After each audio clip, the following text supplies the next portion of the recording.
currently living in Switzerland, beautiful Switzerland. And I know some of my friends also from Switzerland are here. Welcome, welcome. The passion is actually to coach and teach. And I love to inspire people and help them overcome their limiting beliefs, empowering them to see their great potential, bringing out those dreams and desire deep down in our souls, in their souls, so they can rise and accomplish what they have been created to do. Because I believe that all of us have been created for unique purposes, and we are destined to accomplish great things, not just to occupy space on the earth and I should say, I wanted to say smoke oxygen, but we don't smoke oxygen. We breathe oxygen, but we are here for some other great purposes, not just for that. Okay, so let's dive into our subject tonight, which is self-sabotaging behavior. Actually, before we start, I would like to launch a poll. So I will pull the poll. Let me know if you can see it. And this is just one answer. You can choose just one. Can you see it? Yes, I guess yes. People are voting. And I want to tell you that the polling is anonymous. I don't even know who is typing what, so you don't have to worry about who sees what you do. So, okay. You think you may have self-sabotaging behavior? Yes, no, maybe, you don't know. Okay. 10, 12. Did everyone vote? Should we stop now? I guess the 3 other people are doing something else. So I guess I will stop.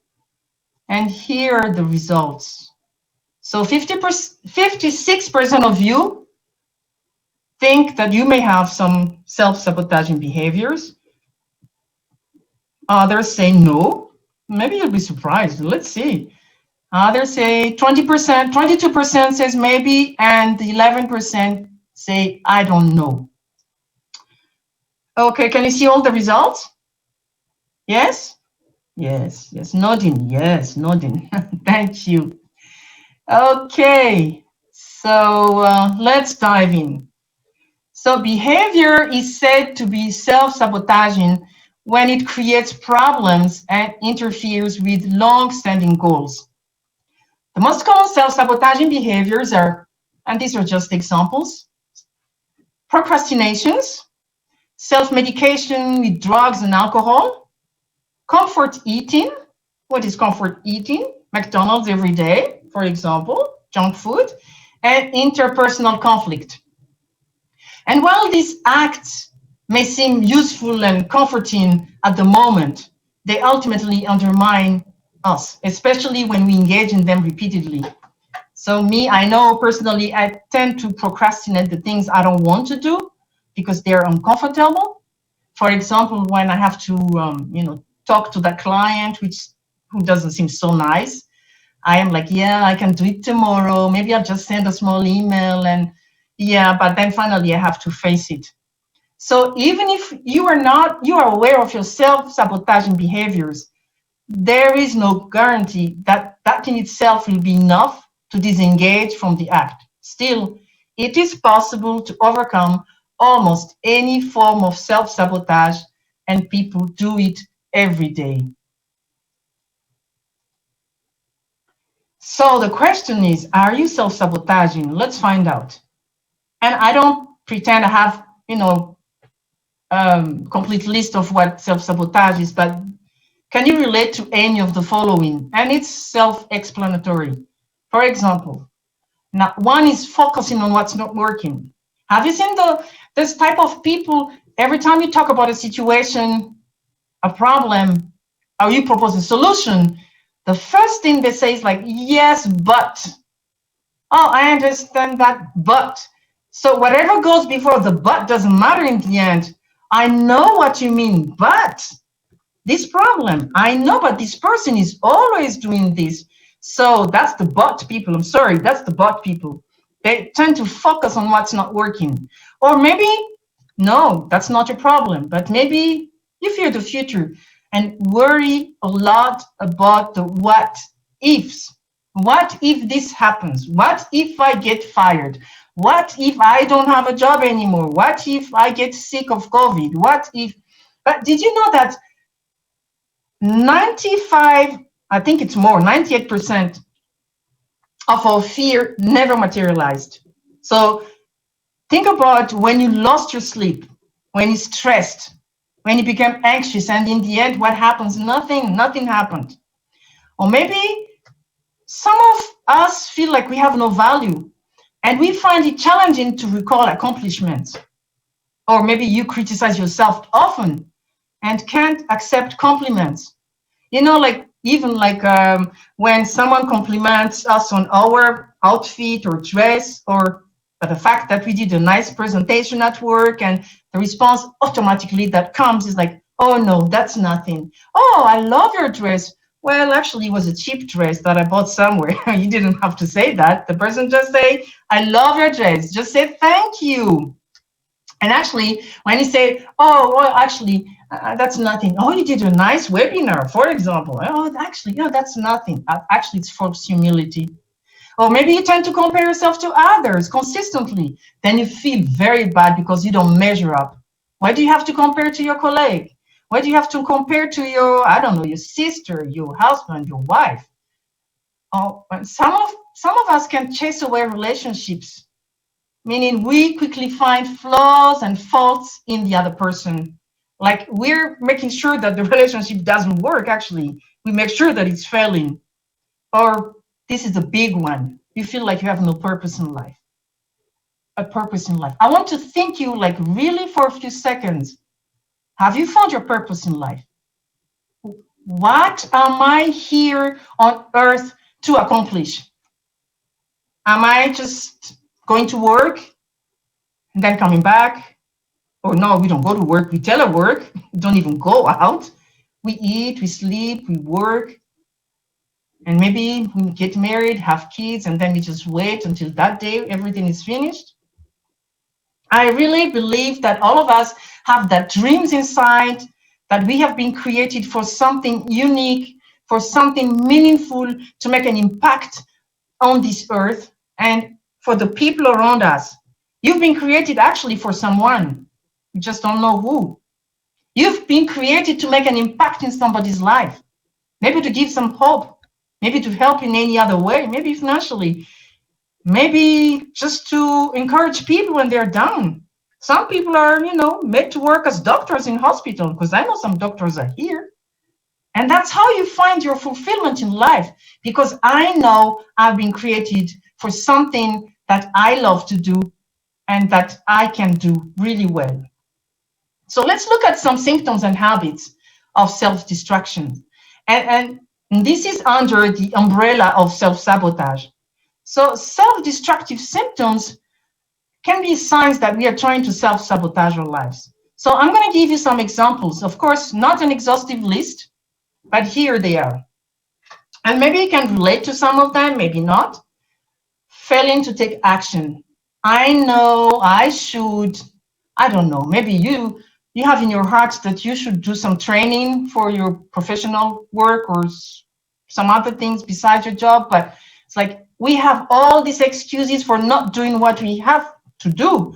It's like, oh, I'll wait tomorrow. Whoa, no, I cannot do webinars, no, because there's COVID. Oh, no, I cannot do this because I'm waiting for my kids to grow up and leave the house so I can be free.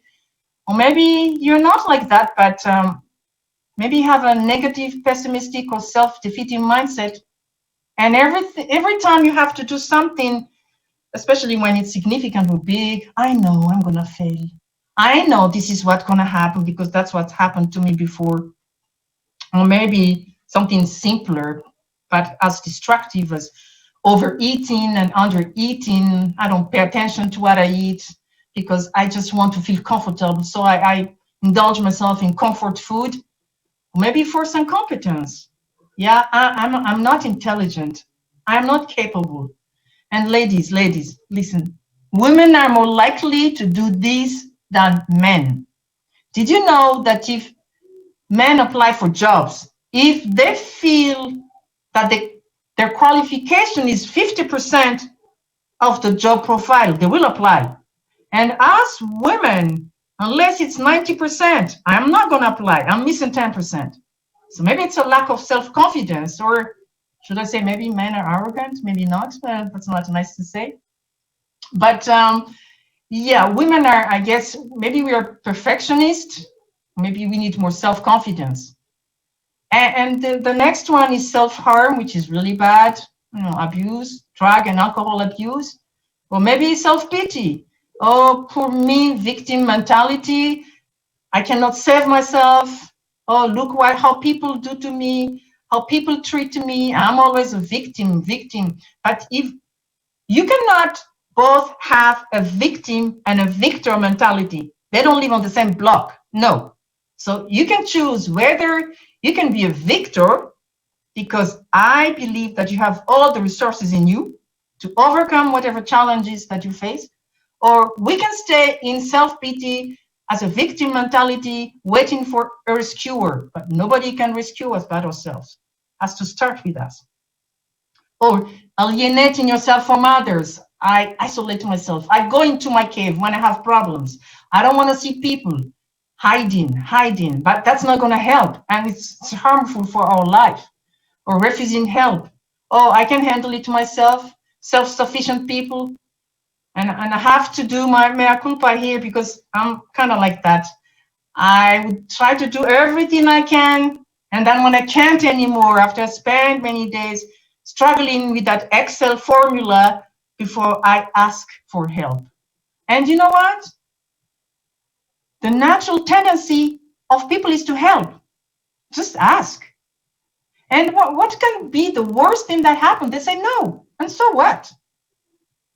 Nothing really. And mental or physical neglect. I don't get enough sleep. I refuse to exercise. I eat unhealthy food. Or I fail to maintain basic hygiene. They are all signs of self-destruction habits. Or if you need some, help with mental issues, they would refuse to go see a specialist or a doctor. They are all signs of mental self-destruction habits. And the last one is there bullying. I trust none of us is there. Bullying really is going out of our way to harm someone. And I really trust that this is not anybody here is concerned. So there are a few main reasons that we participate in self-sabotaging behaviors. And perhaps the most encompassing is feeling a lack of self-worth. So I'm nobody. Nobody loves me. And there are maybe a million little factors that can contribute to our feelings of unworthiness. And you do take really lots of classes to cover them. But here, the concept I want you to remember is, it's called cognitive dissonance. What is cognitive dissonance? That refers to the tendency we have to seek consistency among our beliefs and opinions. Every time something doesn't make sense, like when we are hurt or we are surprised by an action, we feel discomfort. And our brain compensates by creating a new reality that eliminates the discordance or lack of harmony. Okay, let me give an example to make this clear, because it sounds like a fancy word, but it's really simple. Let's say that you have at work a colleague or someone that you don't really like. And I think we all have that someone like, I'd rather not go, have lunch with them or whatever. But then one day that person invites you for coffee. It's my treat. Come on, Asya, I treat you today. And then you're thinking, so after, having that coffee, they treat you, they buy you coffee. So now you have two opinions and options to move forward.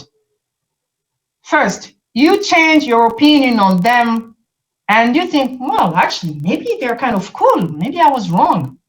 And the second one is you justify your previous opinion of them. Oh, they must be after something. I don't trust that they would just buy me coffee like that. Oh, why is she being generous to me? I know she doesn't like me. They must have an underlying agenda. So, and once you land on one of these options, your brain sticks to it. So your belief is either altered or changed. Now you think the person is nice, or strengthened meaning confirmed based on what just occurred. I don't want to put anybody on the spot, but I'm curious. It's like your tendency would be to change your opinion and say, actually, that person is nice, or, well, they must be up to something. I don't trust them. So if you would change your mind and say, okay, I tend to think after that person is nice. Can you type 1 in the chat? But if you think, no, I'm not going to change my opinion about that person, they must be having an agenda, I don't trust them. So me, for example, I would give them some credit and I'd say, well, that person actually may be nice. What would you say? Would you be more like type 1 or type 2? Asia is type 1. Raj is type 2. Yes. 9 is type 2. I don't trust them. Vanda is type 2. Yeah. Okay. So it's kind of a split. 1 and 2. 1. Okay. Nice. Nice. I go with my gut. Yes. 2. And Sarah. Thank you. Nati, Dina, 2. 1. Nava, 2. Yeah. Awesome. Awesome. Thank you for that. So, what is this cognitive dissonance? Our brain doesn't like it. So our brain, when it processes informations and when it's contradictory, it gets confused. And okay, it doesn't work. It does not want to work hard. So our mind, our first instinct is to come to a conclusion and move on, even though, oh, I went back to my slides. There you go. So even though the new reality of the fact does not align with our opinion. So this is how it works. Let's say in a romantic life. Let's say that in one of your first romantic relationships, you were lied to or cheated on, and that caused your brain to form the notion that romantic feelings are connected with hurt and distrust. And as you progress forward through life and partake in various romantic relationships, you might have never truly gotten over this mistrust, even if your partner has never given you any reason not to trust him or her. So you might start to thinking to yourself, I trusted people once, and look where that got me, hurt and pain. Oh, I'm not falling for this again. So what are we doing here? We're building walls around us. So I'm not falling for this again. It hurts too much. So like in the previous example, your brain kept selecting option 2. I don't trust it. And your brain likes when you fall back into previous patterns because it's comfortable. There's less cognitive work. And it's uncomfortable for the brain to learn new information, process it, and then apply that new knowledge to all of your memories and beliefs. And so it's easier to fall back into old ideas and prejudices. We like the control. At least I control how I feel. I control my life. It feels better to accept your own failure rather than face the possibility of failure taking you by surprise. I prefer to plan my own failure, in other words. So at least when you're steering the ship, you know where it's going, even if that means driving it into an iceberg of self-sabotage. Any questions so far? Any comments? Put in the chat if you have. No? Okay. What about this? Imposter syndrome. Does everyone know what this is? If you know what this is, type yes. If you do not, type no. Imposter syndrome.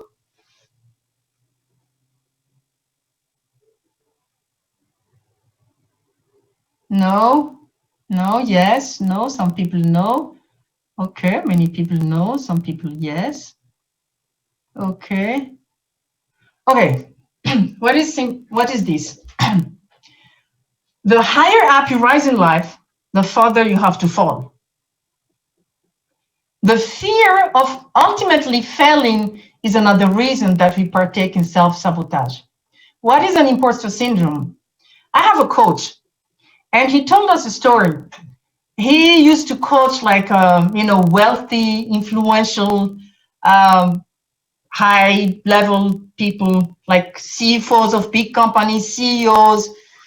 And he said, all of them, at some point during the coaching process, will tell him when he comes into their office, please come in. Can you close the door? And these are really like very, high profile people, huh? And they'll be saying, look, I feel like I'm an imposter. Like I don't deserve to be here. I don't deserve to be a president of this company. I feel like everybody looks at me like I'm a failure. I really don't feel good about this. I feel like I shouldn't be here. I don't deserve my success. And from the outside, when people look at them, very accomplished professionals, very wealthy, like you would envy the life. And inside, that's not how they feel. And our psyche or soul or mind is rooted in the perception that you are not deserving of the success you've gained so far. I don't deserve the success I have. So somehow, unconsciously, I have to sabotage it. And self-sabotage, if I haven't said, it's really an unconscious behavior that is really deep down in our psyche. So if we think that I don't deserve the success that I have, so then we might partake in self-sabotaging behaviors such as doing the bare minimum, procrastinating, or diverting our attention in order to avoid this fear. And in the end, we really, really sabotage our life. And there's no logic in it. It's really unconscious. And it can come to us, from time to time, like, oh, yeah, I feel like I don't deserve what I have. But don't let that stay too long, because it's really illogical and there is no rationale for it. And sometimes we find comfort in pain, or we are bored with the way things are going. But 95% of our lives, if not more, is routine, isn't it? We get up in the morning, we go to work, we eat, we come back, we take care of the kids maybe, and then we go to sleep, we wake up again. And then from time to time, we go on nice vacations or do some other things. But I know someone who likes to pick fights at work with everyone. And I asked the person, like, I really, sometimes I can be really straightforward. I said, but tell me, I feel like you like fighting with people. She's like, yeah, it gives me some rush, some adrenaline. I'm like, oh, that's interesting. I like to live in harmony with my colleagues. But some people may need that. Or, for example, if we're used to being or feeling overlooked, mistreated, or exploited, it can be strangely reassuring to put ourselves in that position over and over again. And why? Because it's familiar. We're afraid of the unknown. We don't want to take risks. We like our comfort. And even though we know that these roles make us unhappy, we prefer them to the unknown. We may turn to self-sabotage because we are bored. Sometimes creating drama or inciting conflict, as I said, can give us a rush. And being in the middle of chaos can feel comforting. But the good news is self-sabotage follows a predictable pattern, so we can change it. So what do we have to do? Pinpoint your pattern. So what we need is a raising awareness of how it shows up in our life, and we can recognize it. And when it does show up, we can kill it immediately. So the first step is to think back to previous times you've self-sabotaged in your life. Then figure out what point you typically began to indulge in self-sabotaging behaviors and uncover your triggers. That's an important word, your triggers. What triggered that self-sabotaging behavior? For example, I'm going to take an example with single people. Only single people, please. If you're single, type me. If not, you just listen. For example, let's say that you've had a crush on the person who works at the local coffee shop for months, and then you always chat every time you go into that shop to grab a coffee or latte or your favorite drink. And one day, they ask you for a date, but you freeze. Oh, and come up with an excuse to get out of it. although you've had that crash. Maybe has happened to some of us. So what happened in that case? Somewhere in that exchange, you were triggered. Perhaps as soon as your romantic interest began showing interest back, your brain didn't understand how to comprehend that new information. Because if your reality up until now dictates that you are not worthy of love, but suddenly you receive information that contradicts that reality, and your brain sends signals to fight against that cognitive dissonance, meaning incoherence, that creates a discomfort of the new and unknown. And that brings you back to familiar thoughts and patterns. So you're like, well, this cannot happen, because usually what happened before is like people lose interest in me. I'm not worthy to be loved. And so maybe become detached and uninterested, suddenly afraid, knowing that your relationship is moving forward and could actually ultimately fail. So get intimate with your fear. We have to face our fear. Think of self-sabotage as a misdirected form of self-love. So your brain is moving you towards behaviors because it thinks that it's protecting you from hurt and danger. Well, actually, where in reality, it's holding you back from your full potential. So fear is an emotion most of us prefer to sweep under the rug, pretend it's not there, put it somewhere, look it in there, and hopefully it doesn't show up anymore. But if we want to address some issues in our life, you need to confront the fear head on. As I said, over 95% of what we are afraid of never happens in the end. So we waste time and energy for nothing. So fear, I'm sure you know the acronym of fear that says false, and I'm typing it in the chat for you to see. False evidence appearing real. False evidence appearing real, meaning it's not true. It looks like it's true, but it's not actually. So it shouldn't have any power in us. Or you can think of fear. You can think also of fear as facing everything and rise. So would you be rather looking at fear as false evidence appearing real, meaning something's not real? Or would you rather face everything and rise? You make a choice. The choice is ours. Nobody can force us. It is ours. So one step you can take to face your inner fears is to journal. So next time you realize that you might be partaking in a self-sabotaging behavior, like procrastinating, delaying, picking fights with loved ones, picking fights with your husband, your wife, your colleagues, take a moment and ask yourself, what am I scared of? And why is that scary? Then ask yourself, if that worst case scenario happened, could I handle it? Really? Don't be afraid. Just write it down. Think about it. Think about the answers. So if that really happens, actually, could I handle it? And finally, ask yourself, does this fear outweigh my desires? Is the fear of speaking in public outweigh my desire to teach? What is your deep desire? You have some desire in your heart, but you have been afraid of failing. You have been afraid maybe of people judging you, and you never took a step. Maybe tonight something triggers and you think, why not? If you know for sure that you cannot fail, what will you be doing tomorrow or in the next few months or few years? Think about it again. If you are sure that you will not fail, what will you be doing or undertaking? Do you have a project? What kept you from doing the project so far?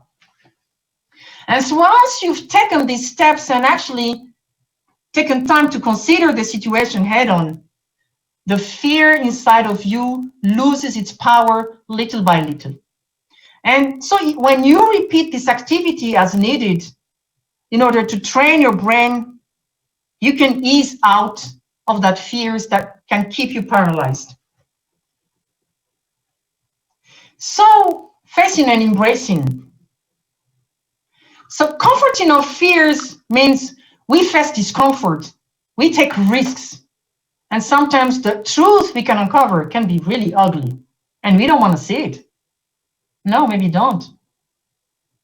So let's take a look at a case study about a woman named Olga. And she's married with a man called Jack. Let's call him Jack. And she was always in fear of losing her partner, her husband. So she told him all the time that she loved him and that she never wanted him to leave her. But at the same time, she kept picking fights with him, kept forgetting to keep her promises to him. For example, like picking him up from work. In order to get to the bottom of this bizarre and seemingly contradictory behavior, Olga was prompted to contemplate in her mind the worst case scenario. What is that? Oh, Jack is leaving. Jack is leaving her. She actually never thought about this before because she was afraid to let her mind actually think it through. She was asked, "What will you do if he leaves?" And here is her response. She thought about it and said, "Well, I guess I'd have to learn by myself, live for myself. I'd have to be independent I guess I'd be free. Yes, I'd be free." So what happened in her mind? The fear that she's been hiding was not that Jack secretly wanted to leave her. It was that she wanted to leave Jack. So once Olga came to this realization and took the time to process her thoughts, instead of falling back on old habitual fears, she realized that the problem was her definition of what a perfect wife is.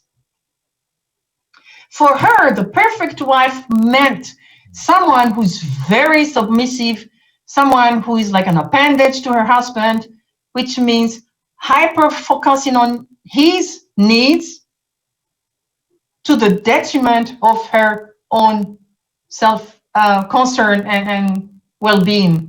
And that was a role she did not want to play. So the problem was, for her, a wife had to be almost, forgive me the word, but kind of like a slave. And she didn't want that. So in her subconscious, she wanted to leave because she didn't want that role. But now that she realized that actually that's not true, and she doesn't have to be like that, she could change the way she thought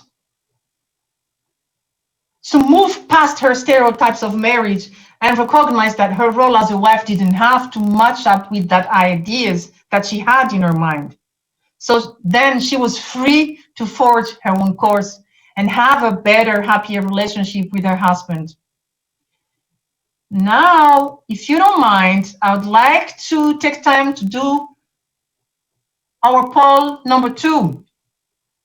And poll number 2, I would like you to identify some self-sabotaging behaviors as we discussed so far. And this is a multiple choices. As I said, nobody can see what you type.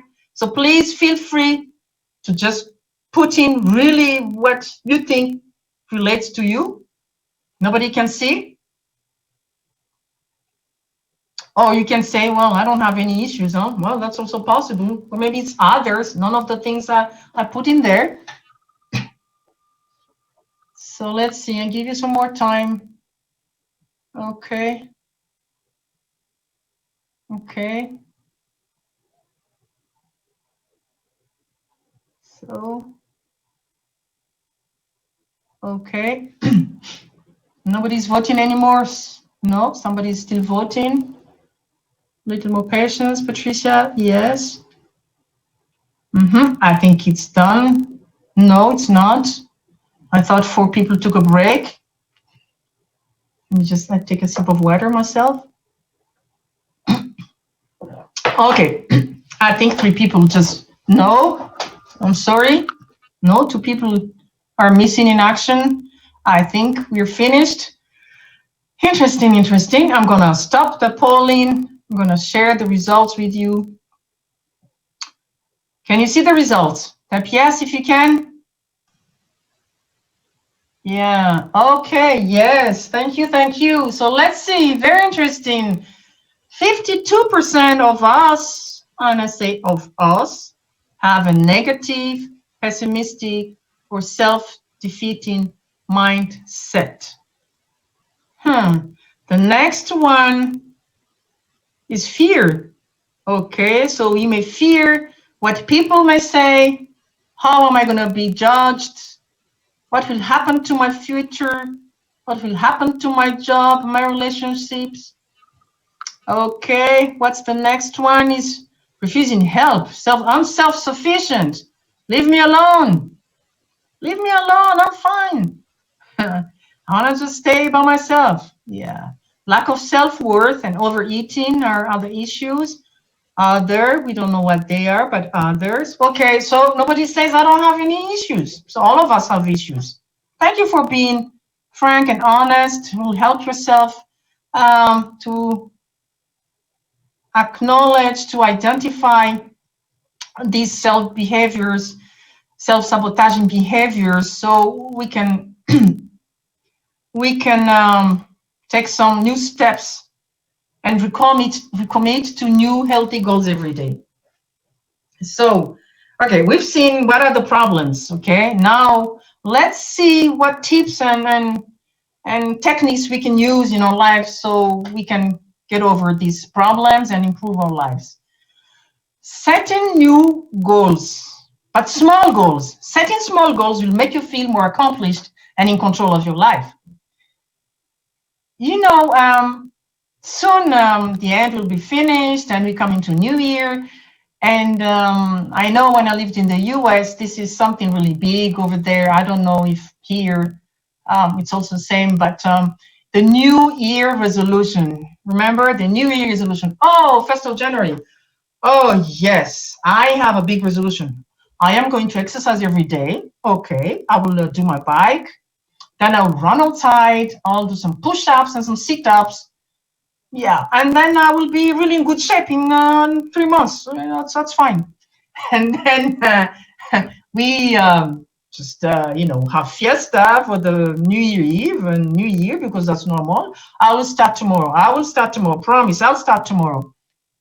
And then tomorrow goes by. Okay, I will start the day after. And maybe the first week I do a few things, and after 2 weeks I couldn't. Why?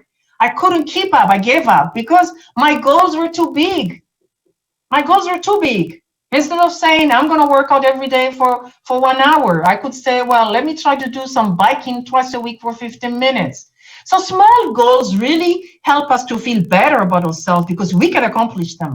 Don't make big goals. And this is particularly helpful to, it's a helpful way to combat self-sabotaging actions because it fights feelings of low self-esteem and low self-worth and keeps you motivated and moving forward in a positive direction. So the key here is moving. You just need to move. You don't need to accomplish so many things in one day. Just move. Take some action. Take small action to move into the direction, to move into your big goal, to move into your objectives. And don't be afraid to make lists. So perhaps take a moment every day or once a week, or take a planner, write down on your notes the things and thoughts, and start with small things. For example, even cleaning my house on Saturday. I actually, I like doing it. It relaxes me. Sounds funny maybe, but yeah. Or maybe I'm just going to do my laundry twice a week, or grocery shopping, or I'm just going to clean my wardrobe, or I'm going to take a walk, or every day instead of, I'm going to run 10 miles every day or 10 kilometers.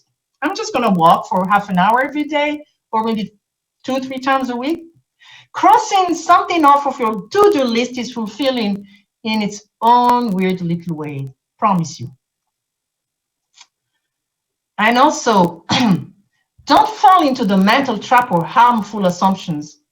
It's easy to spiral out of control doing that. So sometimes it's natural for us to try to analyze and assess people and situations to make sense of our surroundings. But the danger lies in allowing your imagination to wander too far, leading to the worst case scenario, which causes anxiety, frustration, and fear. And the assumptions sometimes we make about the way people feel about us are often reflections of how we feel about ourselves. After all, we are getting that harmful material from somewhere, our own self-sabotaging thoughts. For example, if you're feeling ignored, alone, or abused, and your first thought is, oh, they treat me this way because I'm stupid, or they must think that I'm an idiot. What you actually doing is projecting your own feelings about yourself. And you know what? People can feel them and sense them.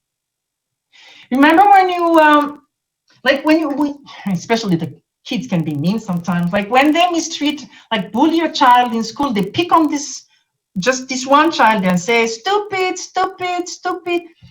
And you know what, they really start behaving stupidly. They get bad grades at school because they've been told that, and maybe because the projection, and then they project that onto the kids because they feel so they don't have self-confidence, and then people start treating them that way too. So if that behavior goes unchecked and you don't realize that you're making silly assumptions, you will actually trick your mind into making false judgment about other people. And when you start assuming negative things, you attract negative thoughts.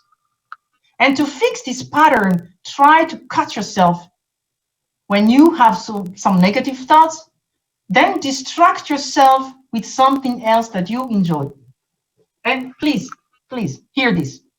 Don't fight negative thoughts. It doesn't work. No, do not fight negative thoughts. It does not work.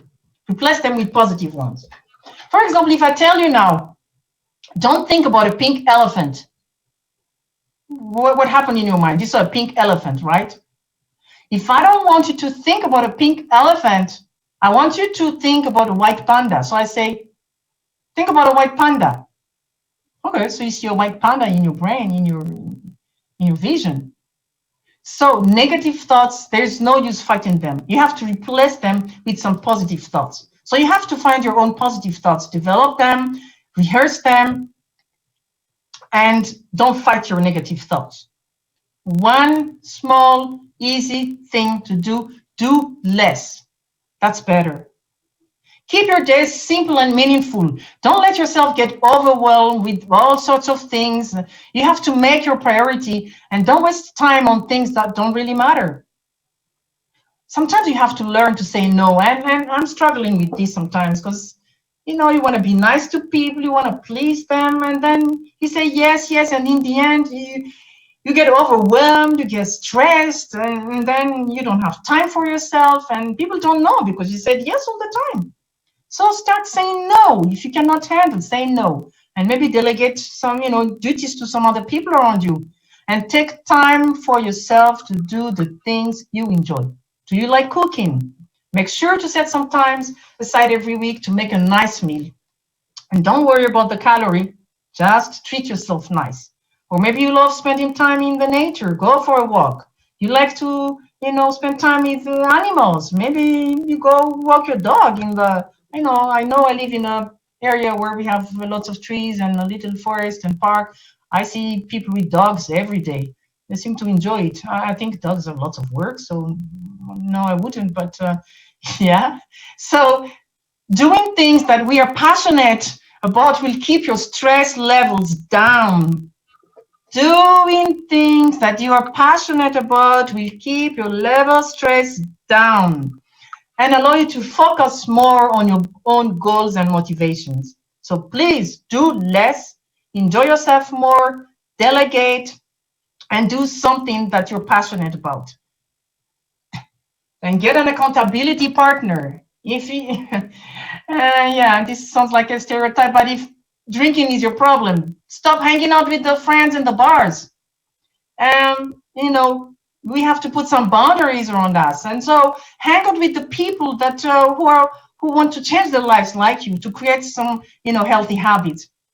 And if you find yourself slipping back into unhealthy habits of the past, then you go to that person and get help for inspiration instead of falling backward.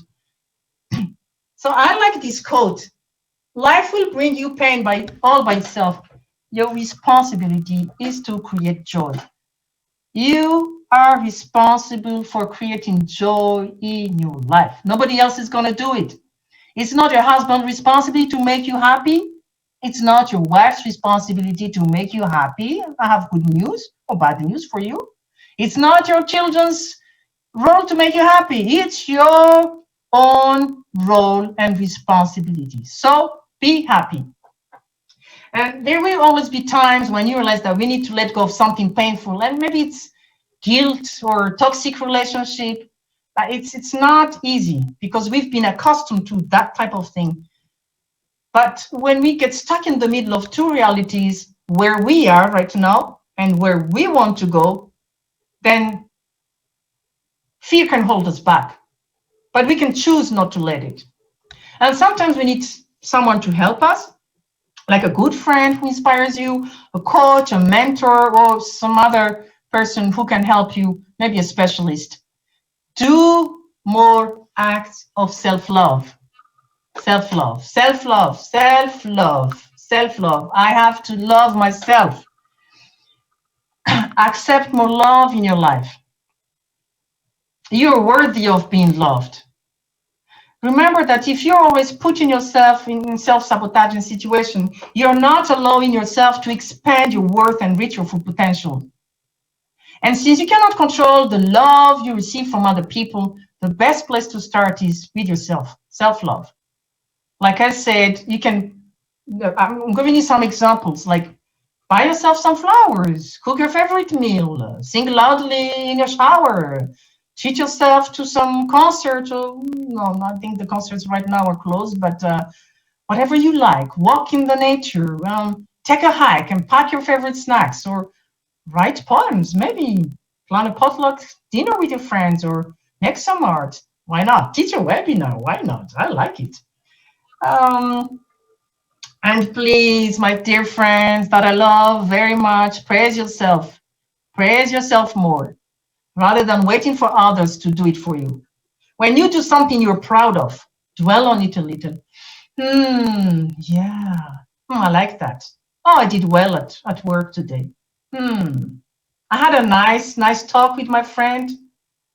Yeah, I passed that exam. What a nice feeling. Relish the experience. It's not being narcissistic. No, it's an act of self-love. If you confronted your boss and finally asked for that promotion, give yourself some tap on the shoulder. That took guts. So being aware of your accomplishments will boost your mood and make you more self-sufficient. If you're waiting for people to congratulate you, congratulate us on our self-worth and self-esteem. We've given away a key to our own happiness because the thoughts, opinion, and beliefs of others are outside of our control. Let's not give them power to our own happiness. And listen to your body. The body actually tells us lots of things, and we need to listen. Like if you're always tired, try to do some, maybe you need some natural sleeping supplements, or if you feel burnout, you need to give up your coffee after 3 o'clock in the afternoon. Maybe if you're overweight, you need to reassess your diet and physical activity level. If you have chronic pain, maybe do something natural like trying yoga or some dietary changes. Because if we ignore our aches and pains, we are not putting ourselves first, and we're not showing our bodies the self-respect that it deserves. So we don't love ourselves. So listen to your body. It will tell you what's wrong. And focus on the positives. I know many people put negative mindset and being pessimistic. So really, shifting years of negative self-talk to positive self-talk is a lot easier said than done, meaning it can be difficult, but you can do it. Even if you think that you're not critical of yourself, you might be surprised. Most of the time, We are unaware of the unconscious dialogue that goes in our minds. But you can do this. I give you some tricks to boost your positive self-thought. Practice positive affirmation. For example, I deserve to be happy. Everything happens for a reason. All the problems I have a solution. I can do it. I trust my intuition. Somebody, I think Sarah said, I trust my guts. Yes, you can trust your guts. I am worthy of love. These are all excellent places to start. And I have to admit here that I do this type of things. And you may think I'm crazy, but no, because it makes me feel good about myself. Who's going to do it? Me. So, and think of failures as new opportunities. And sometimes things can seem negative at the onset, but actually they lead to some awesome things. And I like this, this quote. Sometimes we win and sometimes we learn. It's not sometimes we win and sometimes we lose. No, sometimes we win and sometimes we learn. So let's not be afraid of failing. Well, I don't call it failing. I call it an experience that taught me how to be wiser and better next time. And even the way we sit up straight, it makes us, like more awake and more thoughtful, because if we slouching is an easy way to make yourself feel crummy, lazy, lethargic. And you know what? Avoid the negative people. Well, if they live in your house, I don't know how you can do that. But if they are your friends in your office, you don't have to hang out with them all the time. If your cubicle neighbor at work is always complaining, put some headphones and put it in your ear, listen to some music while you work. And if you have a friend who always sees the glass half empty, try to spend more time with people who are willing to join you on your journey to a more positive outlook on life. And look at the big picture. Maybe you got a parking ticket or traffic ticket. Oh, what a bummer. But will that matter in a week, in a month, in a year? No. So don't waste precious mental power on things that are out of your control and that won't matter in the long run. Mirror, mirror. Learn to forgive yourself for your past action and cut yourself a break. Please give yourself a break. I give myself a break. So when negative thoughts come creeping into your mind, stop them in their track and counteract them with positive thoughts. Like I say, don't fight negative with the negative thoughts. No, counteract them with positive thoughts. Talk to yourself and defend yourself like you would protect your child, your friend, your parent, your sibling.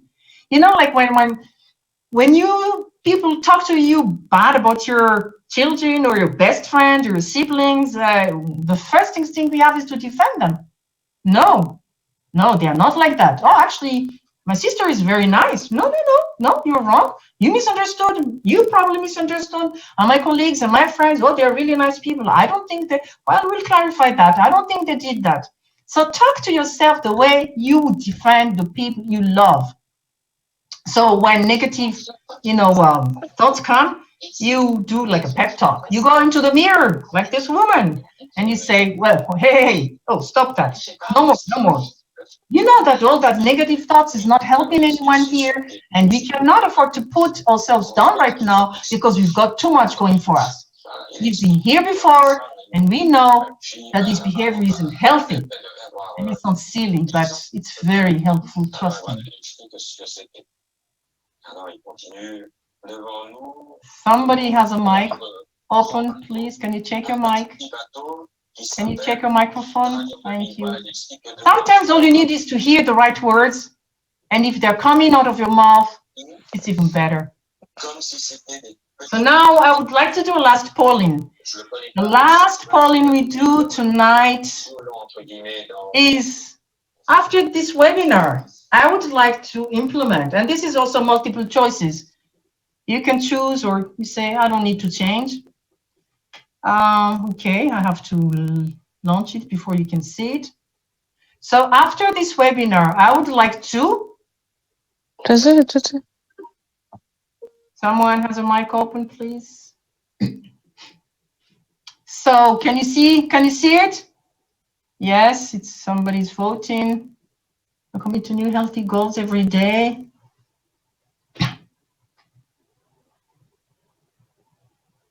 Praise myself more, focus on the positives.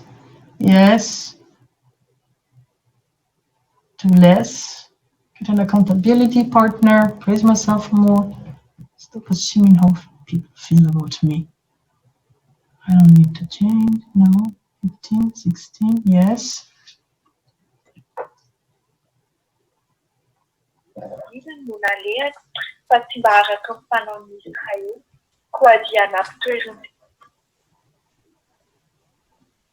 Somebody's mic is open. Thank you. Okay, so 20 people, 23. Okay, should I stop? Okay, I will stop the polling. So here are the results. Focus on the positive and recommit to new healthy goals every day. That's the winners. Stop assuming how people feel about me also. Okay, praise myself more. Yeah, that's really nice and actually easy to do. It's easy to implement because it's, yeah, just go to the mirror, talk to yourself. Okay, get an accountability partner, do more acts of self-love.